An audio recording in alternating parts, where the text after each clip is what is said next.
Gopan മാവേലിക്കരയുടെ charge ഏറ്റെടുത്തത് ഇന്നും ഇന്നലെയുമല്ല. എന്റെ സ്ഥാനാർത്ഥിയായി തീരുമാനിക്കുന്നതിന് മുൻപ് തന്നെ ഗോപന് ആ മാവേലിക്കര പാർലമെന്റ് മണ്ഡലത്തിന്റെ ചുമതലയുണ്ടായിരുന്നു. പക്ഷേ ഇവിടെ വളരെ നല്ല രീതിയിൽ ഭാരതീയ ജനതാ പാർട്ടിയുടെ പ്രവർത്തനം മുന്നോട്ട് പോകുന്നു, NDAയുടെ പ്രവർത്തനം മുന്നോട്ട് പോകുന്നു. അതുകൊണ്ട് ഈ ചുമതല ജില്ലാ പ്രസിഡന്റ് തന്നെ ഏറ്റെടുക്കണമെന്ന് ആവശ്യപ്പെട്ടത് ഗോപൻ തന്നെയാണ്. ഗോപൻ ആഗ്രഹിക്കുന്നത് പ്രസ്ഥാനത്തിനു വേണ്ടിയാണ്. ഓർഗനൈസേഷൻ ജനറൽ സെക്രട്ടറിയും ഗോപനും ഒരുമിച്ച് ചേർന്നുകൊണ്ട് ഇവിടെ പ്രവർത്തനം വർദ്ധിപ്പിക്കുമ്പോൾ അതിൽ ആർക്കാണ് ഇത്ര ബുദ്ധിമുട്ടുള്ളത്? ഇതിന് ഒരു മുന്നണി രൂപീകരിച്ചിട്ടുണ്ട്. ഭാരതീയ ജനതാ പാർട്ടി NDAയുടെ മുന്നേറ്റത്തെ ആലപ്പുഴ പാർലമെന്റ് മണ്ഡലത്തിൽ തകർക്കാൻ ഒരു മുന്നണി ബാഹ്യമായിട്ട് പുറത്ത് പ്രവർത്തിക്കുന്നുണ്ട്. ആ മുന്നണി കരിമണൽ കർത്തയുടെ മുന്നണിയാണ്.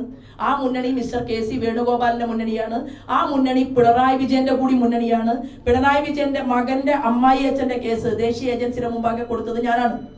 കരുവന്നൂരിലെ സഹകരണ സംഘ തട്ടിപ്പുമായി ബന്ധപ്പെട്ടുകൊണ്ട് 3 വർഷക്കാലമായി അതിനുവേണ്ടി പാവങ്ങൾക്ക് വേണ്ടി പോരാട്ടത്തിന് നിൽക്കുന്നത് ഞാനാണ്. എക്സാലോജിക്കുമായി ബന്ധപ്പെട്ടുകൊണ്ട് ദേശീയ ഏജൻസി മുൻപാകെ നിൽക്കുന്നത് ഞാനാണ്. രാജസ്ഥാനിലെ ശിശ്രാമോളയുടെയും KC വേണുഗോപാലിന്റെയും വിഷയത്തിൽ മുന്നിൽ നിൽക്കുന്നത് ഞാനാണ്.